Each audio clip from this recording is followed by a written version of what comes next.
Namaskaram. Today I'm going to be talking about the second paragraph of Nāṉ Ār. As I mentioned last time, the first paragraph was not part of the original questions and answers that Bhagavan asked. It was added by him when he rewrote the question and answers in the form of an essay. So from the second paragraph, we really begin with the questions asked by Srila Prakāśam Pillai. And as is well known, the first question that he asked Bhagavan is, who am I? To which Bhagavan replied simply, āhiya. Āhiya means awareness alone is I. And then the next question Srila Prakāśam Pillai asked was, what is the nature of āhiya, of such awareness? And Bhagavan replied, Sachit Ananda. The whole of the rest of this second paragraph wasn't actually part of the answers that Bhagavan gave to Srila Prakāśam Pillai. Srila Prakāśam Pillai asked his questions in about 1901 or 1902. And some of the answers Bhagavan, that is, it's recorded somewhere, but the first few answers Bhagavan wrote in the just on the ground, that is on the sandy ground. Bhagavan wrote the answers. He wasn't talking very much in those days. Then to make it easier for him, Srila Prakāśam Pillai started to bring either a chalk and slate. Some of the answers Bhagavan wrote on a chalk and slate, and some of them Bhagavan wrote on slips of paper that Srila Prakāśam Pillai gave him. So Srila Prakāśam Pillai recorded his questions and Bhagavan's answers in his notebooks. And as I say, since some of them were written by Bhagavan, we can assume they're recorded fairly accurately. Srila Prakāśam Pillai made a note of these in his notebook, and over the years he edited them in various forms. From his notebooks, we can see he had arranged them in various ways, but he never published them until 1923. I think he maybe around about 1920 or so, he began to get the idea of publishing them, because there are some versions dated around 1920, and some of them also have some markings of Bhagavan's handwriting in some of them, it seems. Anyway, when the manuscript was first brought to Bhagavan, it was not brought by Srila Prakāśam Pillai himself, but by his nephew, Manikam Pillai, who served him more or less like a disciple. I mean, of course, Srila Prakāśam Pillai wouldn't regard himself as a guru. For all true devotees of Bhagavan, Bhagavan alone is the guru. But Manikam Pillai served Srila Prakāśam Pillai very devotedly for many, many years. So when this idea of publishing it was first, when Srila Prakāśam Pillai first had this idea, Manikam Pillai brought a manuscript to Bhagavan and showed it to Bhagavan for his approval. And when Bhagavan looked through it, he saw all this, what is now most of the content of the second paragraph. And Bhagavan said, oh, I didn't say any of these things. And then Bhagavan himself said, because Srila Prakāśam Pillai had studied philosophy, this is, for his own clarification, to help him to understand the answer that I gave, āhiya, he would have written all this to help him to understand that. So this may be useful for others, so let it remain. And when Bhagavan wrote the essay version, he retained all the portions added by Srila Prakāśam Pillai, with only a few minor stylistic changes. Now, substantially, was what Srila Prakāśam Pillai had written. So that explains all this.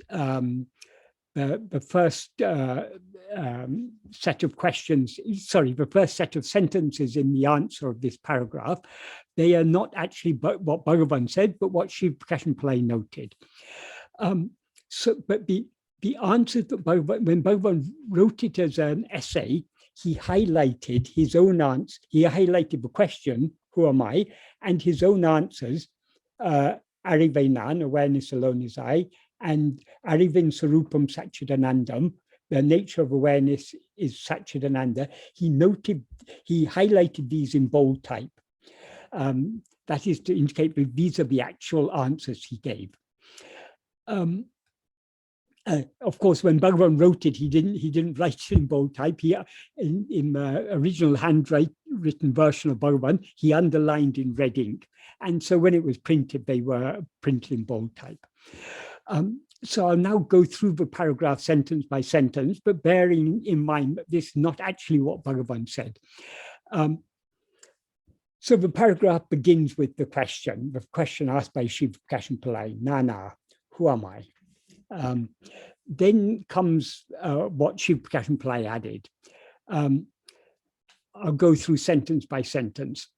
The first sentence is sapta dhātukkaḻāl āhiya, sthūla dēham nāṉ Ār.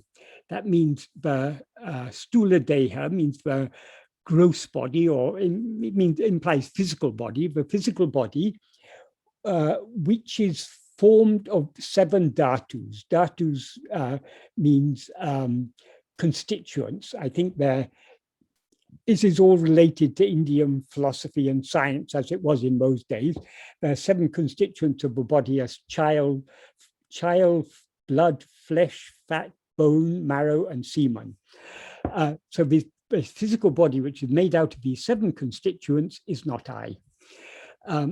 Note that Sri Prakasham Pillai lists a series of things that are not I. He doesn't actually give any argument here. But there are so many arguments in Indian philosophy for all these statements that he makes here. Then the next sentence basically says the 5 sense organs are not I, but it describes it in more detail. Śabda, spariśa, rūpa, rasa, gandham, eṉṉum, pañca, viṣayaṅgaḻaiyum, taṉi-t-taṉi-y-ē, aṟigiṉṭṛa, śurōttiram, tuvakku, cakṣus, jihvai,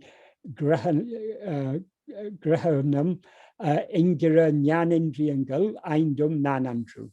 That means the 5 jnānendriyas. Jnānendriyas means the sense organs, namely ears, skin, eyes, tongue, and nose, which individually know the 5 viṣayas. 5 viṣayas, the word literally means a domain or a kind of, in this context, it means a kind of, the 5 kinds of sensory phenomena. In other words, the 5 kinds of sense data that we have, namely sound, touch,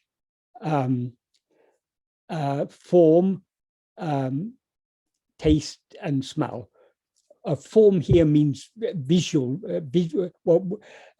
sights, things that we see. So it includes shape, color, and all other qualities perceived by sight. So all these are also not I. And then the next sentence is basically saying that the 5 karmendriyas, that's the 5 organs of action, are also not I. So that in that sentence, again, it describes what are those 5.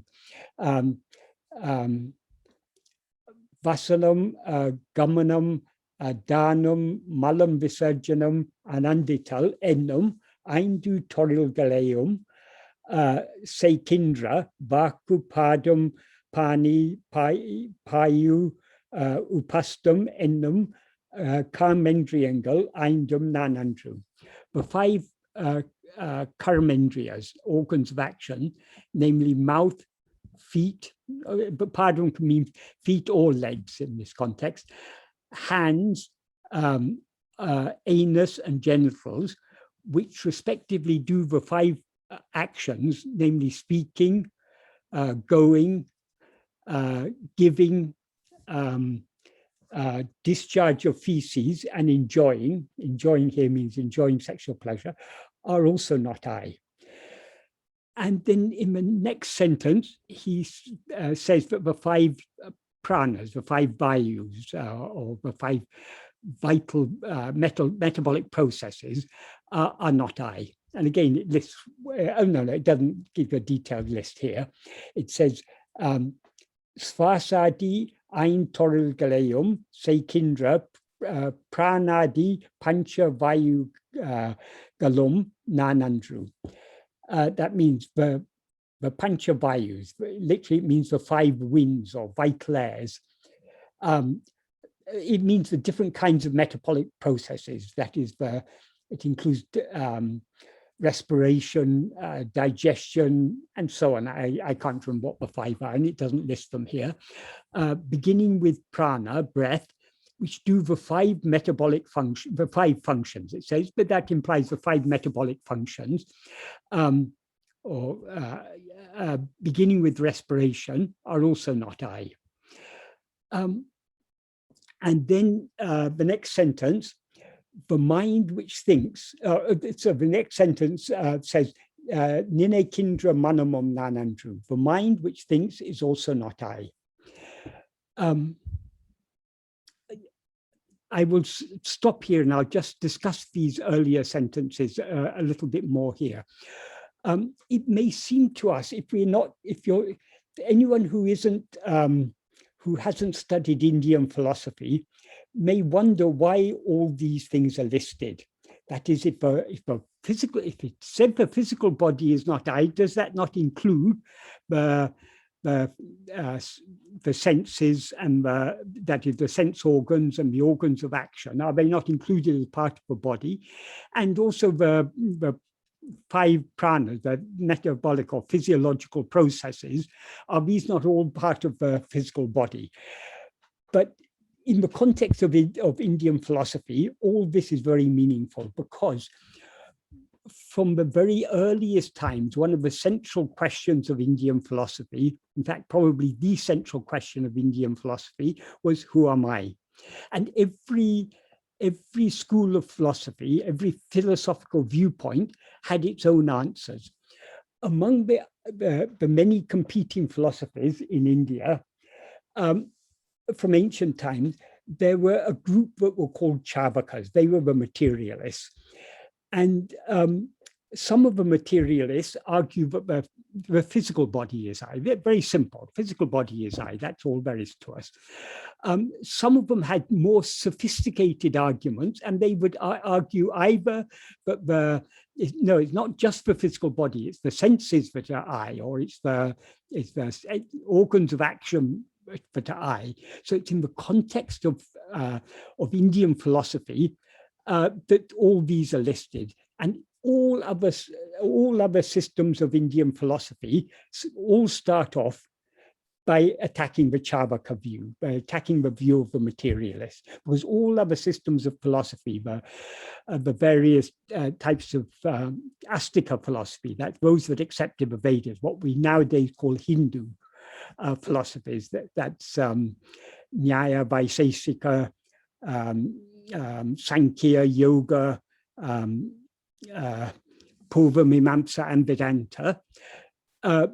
Not only these, but also other systems of philosophy, like the various different schools of Buddhist philosophy and the Jain philosophy.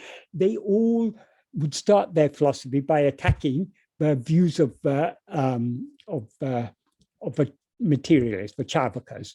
So they would go through all these, and they would argue. They would basically try to demolish the arguments given by the Charvakas. So this is the sort of starting point of Indian philosophy. So it's in that context that these are all listed like this. But as I say, Śabda is just here writing the conclusions. He's not writing the arguments behind it. But every school of philosophy had its own arguments, and different schools of philosophy came to different conclusions about what is I.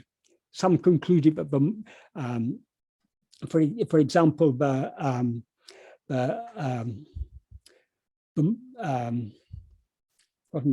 think the Yogacara school of Buddhism, it concluded that the mind is I, which is why that's one of the things here is the mind which thinks is also not I. But we don't have to go into detail. I'm just explaining the context, because people may wonder why so many things needed to be listed. Basically, Śabda is summarizing the conclusions he learned when studying philosophy here. He did so to help him understand Bhagavan's answer. So we don't need to go into these in any more detail. But the next sentence, after he said, after writing the mind which thinks is not I, he wrote another sentence which is of interest in the context of Bhagavan teachings.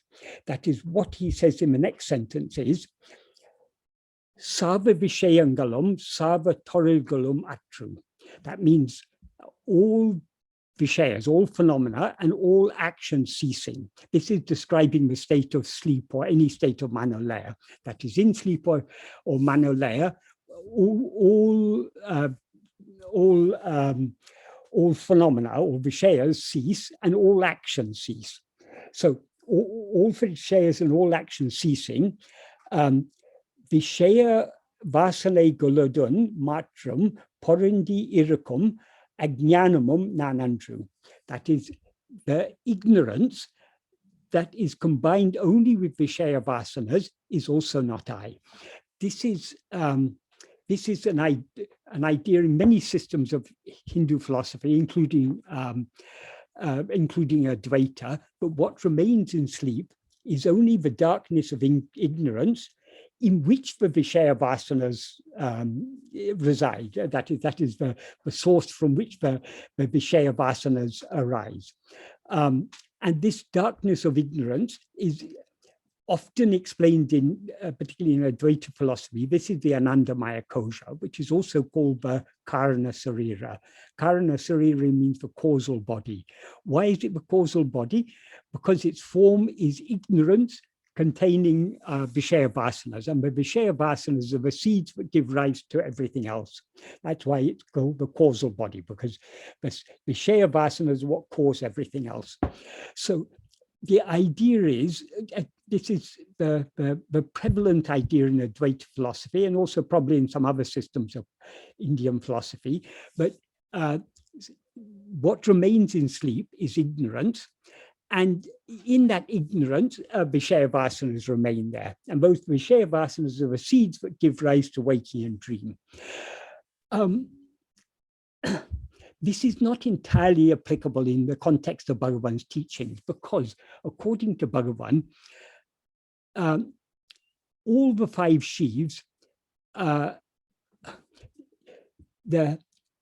is, whenever we rise as ego, we project and identify ourselves with a body consisting of five sheaths. As Bhagavan says in the 5th paragraph of Ulurunaptu, Uru Pancha Kosa Uru. The body is a form composed of five sheaths.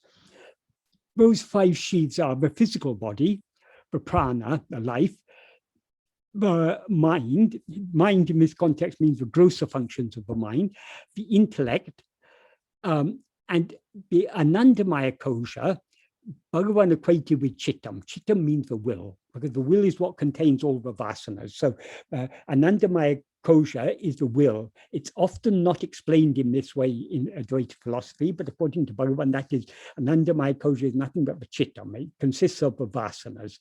The vasanas are the seed form of all our likes, dislikes, desires, and so on. So it's the will in its seed form. So whenever we rise as ego, we project all these five and collectively experience them as one. That is, we identify ourselves with this physical body, and also we identify ourselves with the life. Yes, I am alive. We identify ourselves with the mind that thinks. We identify ourselves with the intellect that discriminates, judges, and reasons. And we identify ourselves with the will, all the likes, dislikes, desires, and so on. So whenever we rise as ego, we identify all these five sheaths as ourselves. So, and according to Bhagavan, these five sheaths exist only in the view of ego. So since ego is absent in sleep, there are none of the five sheaths are present in sleep. And there are definitely no vasanas in sleep, because whose vasanas are they? The vasanas belong only to ego. So according to Bhagavan, sleep is not a state of ignorance, it's a state of pure awareness. Why does sleep seem to be a state of ignorance or darkness, as it's often referred? That is only from the perspective of ourself as ego in waking and dream, does sleep seem to be a state of darkness. That is, in sleep, we are aware of ourselves as I am. And there's no defect in our awareness of I am in sleep. The only problem with sleep or any other state of manolaya is that we come out of it. The reason it is said in most texts that the darkness of ignorance remains, along with the viṣaya vasanas in sleep, is to explain how ego arises again in waking and dream. But it shouldn't actually be necessary to explain why ego arises, because as Bhagavan made clear, there's no explanation for why ego arose in the first place. In fact, there cannot be any explanation, because ego is the cause of everything else. As Bhagavan says in verse 26 of Ulladu, if ego comes into existence, everything comes into existence. Everything here means all phenomena, everything that is other than the pure awareness that we actually are.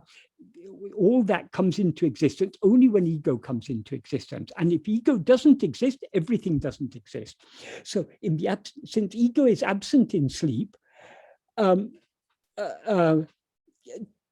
say that anything else exists in sleep is just confusing matters. So Bhagavan kept things simple. He said, sleep is a state of pure awareness. It seems to be a state of darkness only from the perspective of the mind in waking and dream. Why does it seem to be a state of darkness? Though in sleep we are aware of ourselves as we actually are, but what is aware of ourselves as we actually are is only ourselves as we actually are. Ego is not present there. So when we rise as ego, we're aware of ourselves as something other than what we actually are. Now we're aware of ourselves as I am this body, I am this person, I am so-and-so. So we are now, though we're aware of ourselves, we are not aware of ourselves as we actually are, because we're aware of ourselves as something other than what we actually are. This is what is called ignorance, this awareness of ourselves as something other than what we are. That ignorance doesn't exist independent of ego. That ignorance is the very nature of ego. There's no ignorance other than ego. So since everything else comes into existence only when ego comes into existence, there cannot be any cause of ego. And there need not be any cause of ego, because as Bhagavan said, if we investigate this ego, if we investigate it keenly enough, we'll find that no such thing actually exists. Sometimes when people used to ask Bhagavan, why did ego arise? Bhagavan said, first find ego, and then if you find it, bring it to me, and then we can consider how it arose. But first find it. If we look for it, it disappears, because we seem to be ego only when we're looking at things other than ourselves. When we look at ourselves, ego is thereby dissolves and merges back into its source, and what remains is only pure awareness, which is what Bhagavan referred to when he said Arivainana, awareness alone is I. That means that pure awareness, that fundamental awareness I am, that alone is what we actually are. So though Bhagavan left this sentence here, because this is the typical understanding in Indian philosophy. And in fact, there is why is it necessary to say that ignorance is not I? Because there are some systems of Indian philosophy, I believe Nyaya and Vaiseshika, their conclusion is that I is only the ignorance of sleep, because when everything else goes, what remains is ignorance, therefore that ignorance is I. That's their conclusion. And I think one of the two main schools of Mimamsa also come to this conclusion. I don't know. I'm not an expert in Indian philosophy. Just I picked up a bit here and there. So anyway, there are serious schools of philosophy that have serious arguments in support of their view that the ignorance of sleep is I. And that's another problem with Advaita accepting this view, but ignorance remains in sleep. If ignorance remains in sleep, then what evidence do we have that we're anything other than ignorant? ignorance. That is, now we all agree, now we're ignorant of what we are. In sleep, we're ignorant. I mean, in dream, we're ignorant of what we are. If we're also ignorant of what we are in sleep, what evidence do we have but we're anything other than that ignorance? That is, the argument that is given is, why are none of these things I? Because what remains in sleep is only I. That is only the fundamental awareness I am. That alone remains in sleep. If we accept that, that's the view. That's what Bhagavan taught. That what remains in sleep is only that fundamental awareness I am. If we accept that, then it's very clear. Yes, that must be what we actually are. Because what is the one thing that remains in all the three states? It's only that fundamental awareness I am. That argument is also given in Advaita, but they also confuse matter by accepting. I mean, when I say Advaita, of course, within Advaita, there are many different levels of explanation. Why are there many different levels of explanation? To suit people of different levels of spiritual maturity. As Bhagavan said, I mean, Bhagavan said this a number of times, but it's most well known when, I think it's recorded in talks, when Yogananda, what do you call himself? Yogananda Paramahamsa, or whatever he called himself, the yogi who spent a lot of time in the US during the 1930s and 40s or whenever. He visited Bhagavan in the 1930s, and one of the questions he asked Bhagavan was, what teachings are to be given for the uplift of the masses? And Bhagavan simply replied, no teachings can be given en masse. Teachings have to be adapted to the needs of the individual. So there can be no teaching that is universally applicable.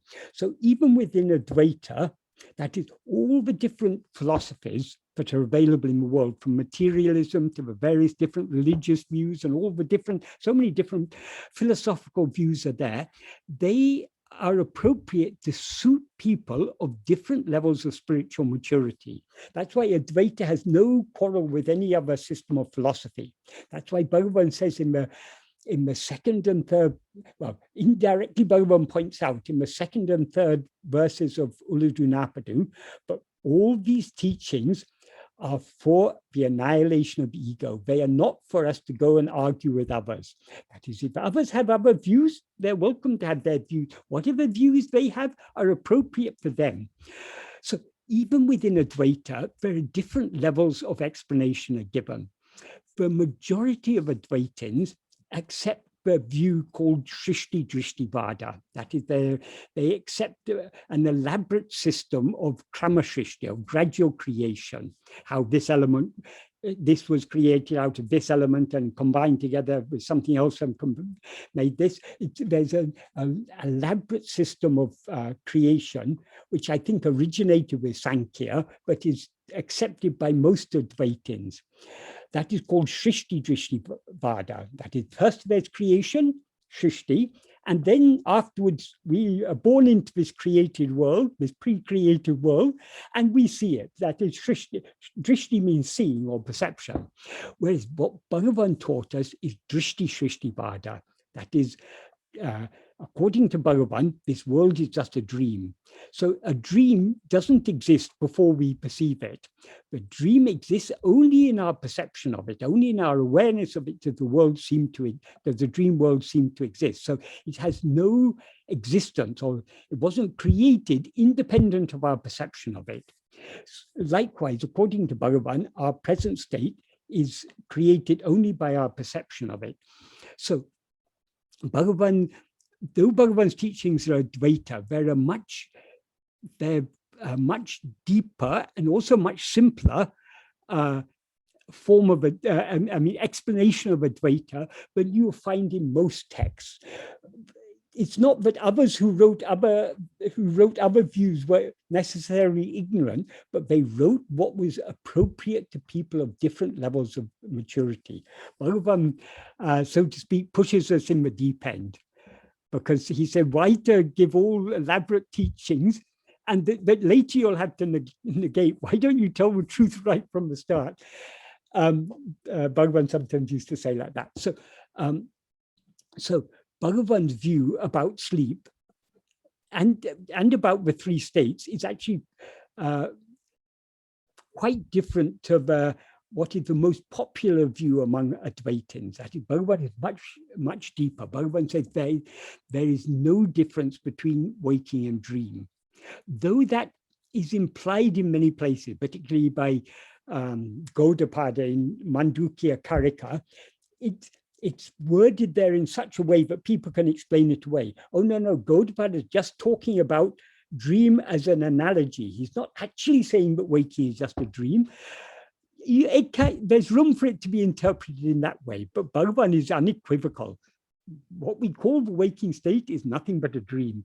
And what we call sleep, it's a state of ego is absent in sleep. Therefore, everything is absent in sleep. He makes this very clear in a number of places. For example, in the first paragraph, he says, first paragraph of Nāṉ Ār,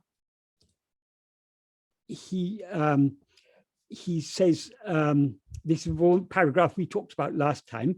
He describes sleep, nidre, as manamatra nidreyo, in sleep which is devoid of mind. If it's devoid of mind, then it's devoid of everything else. Here we can take mind as meaning ego, because Bhagavan often used the term mind in ego, in the sense of ego. Likewise, in verse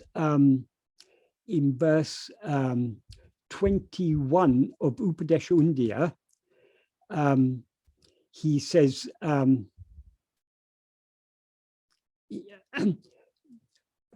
he explains what is the real meaning of a true import of the word I. That is referring to the previous verse in which he says that the one reality, when ego dies, the one reality shines forth as I and I am I. That is the infinite whole, the Purna. Then in verse 21, he says, that is at all times the substance of a real meaning of the word called I. Because of the exclusion of our non-existence, even in sleep, which is devoid of I. There he says, nānatra tukkatam. Sleep which is devoid of I, the I that is absent in sleep is ego. What remains in sleep, that is the real, that is I as it actually is. That is, what is the difference between ego and that real, and the real import of word I? I is nothing, as Bhagavan says here in this paragraph of Nāṉ Ār, second paragraph of Nāṉ Ār, āriveṇān, awareness alone is I. Ego is that same awareness mixed with adjuncts. So our correct identity is only I am. That is what we actually are, is just that fundamental awareness I am. As ego, we're aware I am, but we're not just aware I am, we're aware I am this body. So it's because of the mixture of adjuncts, it is that pure awareness mixed with adjunct, but it's called ego. That ego is absent in sleep. And what remains, that is I in its pure condition. So since he says here, he explicitly implies ego is absent in sleep. If ego is absent, as per what he says in verse 26 of Ulunaptu, if ego doesn't exist, everything doesn't exist. So there's nothing other than pure awareness in sleep, is Bhagavan's conclusion. And in another place, in his introduction to Viveka-Chudamani, he that I actually talked about this last time, because what Bhagavan writes in the first paragraph of Nāṉ Ār is a summary of what he wrote in his introduction to Viveka-Chudamani. What he says about, whereas in this first paragraph of Nāṉ Ār, he says manamatra nidreyo, sleep which is devoid of mind. In his introduction to Viveka-Chudamani, he says nidreyo ondramindriye sukhamai irakum anubhavatalam. Since happiness, or because of the experience of being happy in sleep without anything, ondramindriye, without anything. So according to Bhagavan, nothing other than pure awareness remains in sleep. So I discussed this in a bit of in quite a lot of detail here, because we shouldn't take but what is said in this in this sentence, where Shiv Prakash Pillai has summarized the traditional view of Advaita, that but when all the viṣayas, all the phenomena and actions cease in sleep, ignorance remains along with viṣaya vasanas. This is not Bhagavan's view. Though sometimes Bhagavan used to give that type of explanation, because Bhagavan often modified his teachings according to the needs of people he taught. But if we want the very core of Bhagavan's teachings, is that sleep is just a state of pure awareness. There's nothing other than pure awareness in sleep. Then how does ego rise? Look and see whether ego has risen. If you investigate it, you'll find no such thing as ever arisen. That's Bhagavan's view.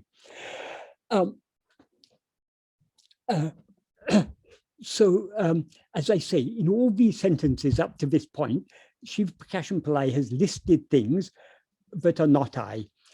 He doesn't give any arguments why these are not I. Such arguments are given in Advaita, and Bhagavan has also given such arguments. For instance, a very simple argument, Bhagavan classified all the 5 Shivs, which includes the physical body, the prana. The physical body, of course, includes the sense organs, the organs of action and the sense organs, and all the pranas, and the mind which thinks. All of these are not I, and even the so-called darkness of ignorance. All these are not I. Why? Because all these are what Bhagavan says. These are the 5 Shivs, which Bhagavan says constitute body. And according to Bhagavan, all these 5 Shivs are jada. None of them are aware. That is, the body is not aware of itself. The prana, the breathing and the digestion, respiration, all these other functions, they're not aware of themselves.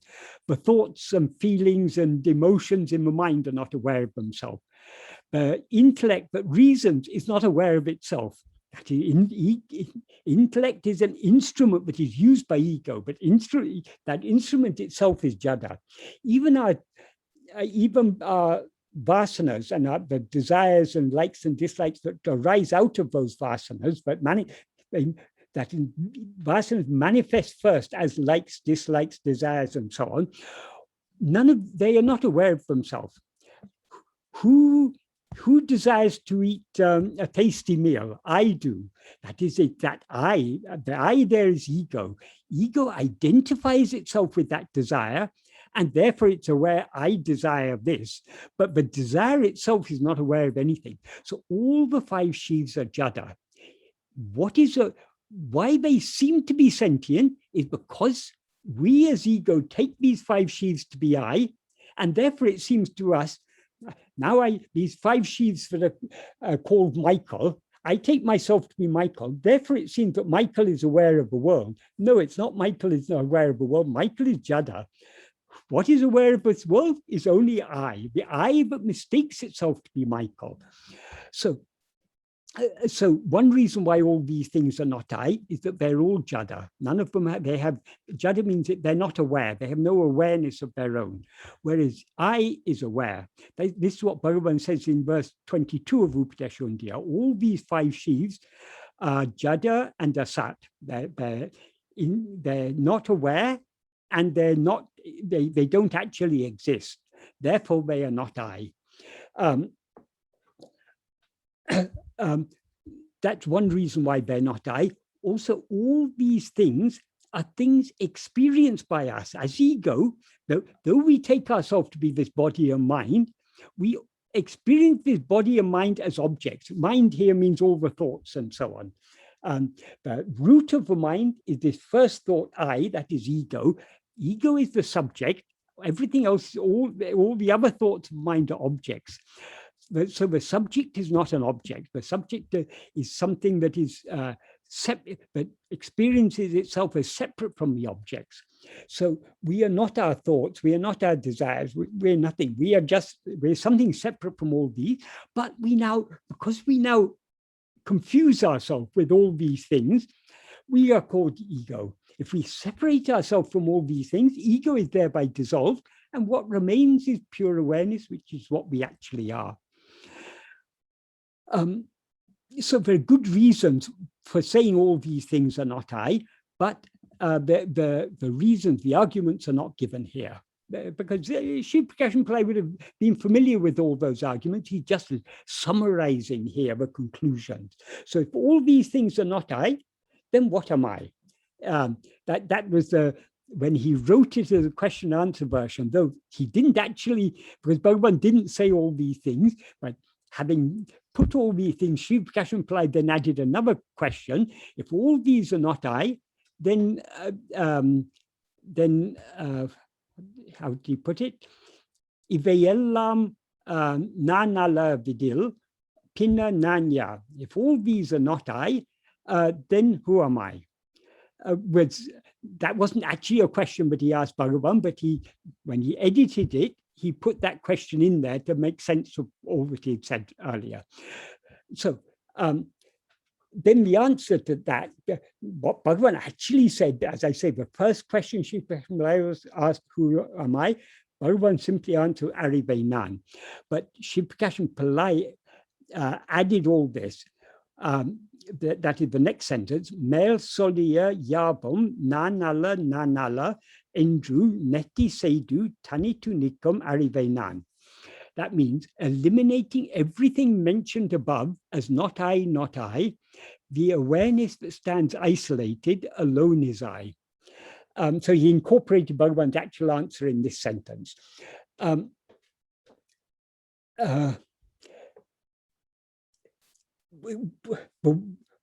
word he uses here for eliminating is neti sedu. Neti is a refers to the analytical process of that is the process of reasoning, whereby we come to understand that though we now seem to be this body, mind, and all these other adjuncts, these are not what we actually are. That process of reasoning is what is called neti. But merely by reasoning, we can understand that we are not this body, we are not this mind, we're not anything, any of these phenomena, but we don't thereby know what we actually are. So this many Advaitins take this process of reasoning, of understanding that all these things are not I, they take this as a spiritual practice. According to Bhagavan, the correct practice of jnana marga is turning the mind within and merging back into the heart. That turning the mind within and thereby sinking deep within, that is the correct practice. And that is the only practical way to eliminate things. That is, we can't get rid of this body and mind by just saying I'm not this body and mind, because who is it who is thinking I'm not this body and mind? It's this mind. In order to separate ourselves from the body and mind, what we need to do is to cling only to I. In other words, to be keenly self-attentive.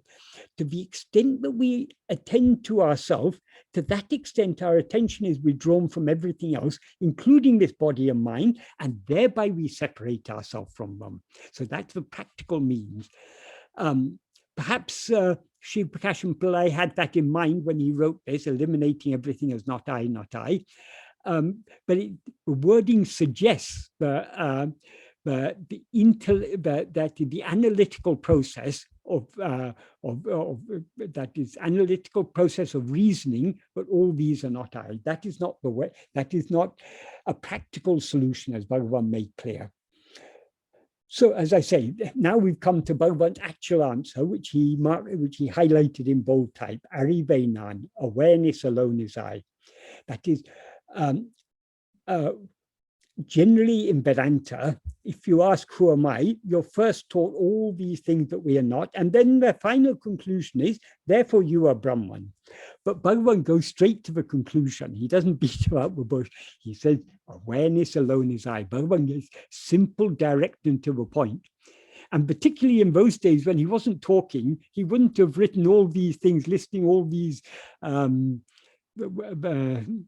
seven constituents, sapta dhātu, and all the whatever 5 jnanendriyas and what are their functions and all these. Bhagavan wouldn't have written all those. He simply gave a simple and direct, to the point answer, āhiya, awareness alone is I. But Bhagavan did recognize that for many people, all that is given here will be useful. That is, first we need to understand what we are not. If we take ourselves to be, if we are told to investigate who am I, we first need to understand that we are not this body, we are not this mind. We are just that fundamental awareness I am. That is what we need to investigate. We're not to investigate this body or this mind or anything else. It is only I, the first person, that is to be investigated. Everything else is second and third persons, objects. The subject is what we are to investigate, the one who is aware of all these other things. So that is what needs to be investigated. And then, as I say, Shiv Kashanplai, the third question, well, actually the second question he asked, but it's the third question in the question and answer form. He then asked, what is the nature of this aṛivu? That is, the words Bhagavan uses, aṛivu alone is I. Aṛivu is a very simple word in Tamil that means knowledge, awareness. It has a range of meanings, but it comes from the verb ari, which means to know. So anything connected with knowledge, the noun form of that is aṛivu. So it includes awareness, it includes knowledge, and it covers that whole spectrum. So when Bhagavan said Nāṉ, Shiv Kashanplai's response was, what is the nature of that aṛivu? And Bhagavan's answer was Sachit Ananda. Sachit Ananda has a very, very deep meaning. This is a term that we all familiar with. Anyone who has read even a little bit of Vedanta or more or less any system of Indian philosophy will be familiar with this term Sachit Ananda, but it has a very, very deep meaning. What does Sat mean? Sat means, it's usually translated as being or existence or reality. What it means is what actually exists, not what seems to exist, but what actually exists. So the real existence or the pure existence.